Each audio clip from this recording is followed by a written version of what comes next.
I know the feeling you're scrolling through endless listings of mic preamps that promise studio-grade clarity, but when you finally hook one up, the noise floor is higher than you expected and the routing options feel like a maze.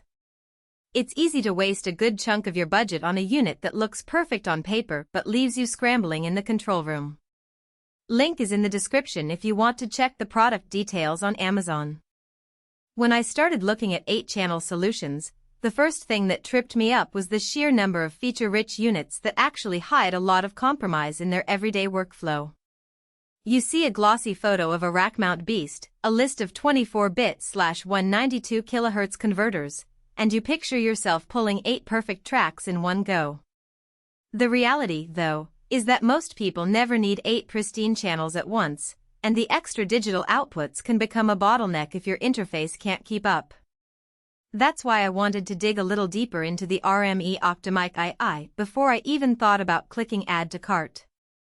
The first thing that stands out about the OctaMic II is the sheer simplicity of its signal path.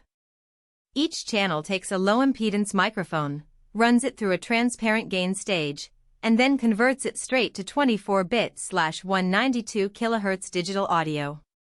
There's no built-in EQ, compression, or fancy DSP that could color the sound, just a clean, high-resolution A/D conversion. For anyone who already has a digital audio workstation and a reliable audio interface, that purity is a massive win. You get 8 pristine tracks that line up perfectly with the rest of your DAW's clock, which makes editing multi-mic sessions like a drum kit, a full band, or a roundtable podcast a lot less fiddly. In a real-world setup I tested, I hooked a standard SM57, a large diaphragm condenser, 2 ribbon mics, and a pair of stereo overheads into 4 of the channels, leaving the rest for future expansion. The dual digital outputs gave me the flexibility to send the 8 channels straight to an AD8-compatible interface or to an AES/EBU network if I needed to route them to a larger mixing console.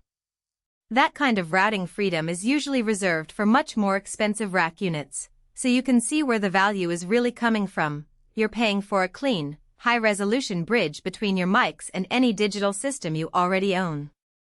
But the OctaMic II isn't without its quirks. Because it's essentially a bank of A/D converters, it relies heavily on the clock source you give it.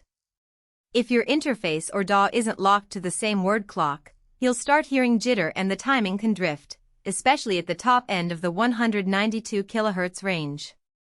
In my tests, I had to make sure the clock on my interface was set to external and feed the OctaMic II's clock input from the same source, otherwise the high-frequency content of cymbals and sibilants started to sound a little wobbly.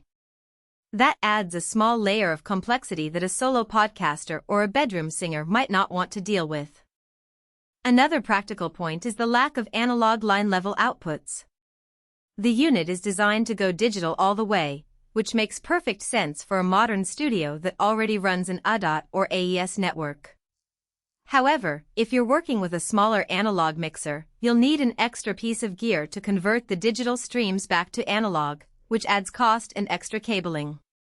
The unit also draws a fair amount of power, about 30 watts, so you'll want a rack with a decent power supply or a dedicated outlet. It's not something you can just plug into a laptop USB hub.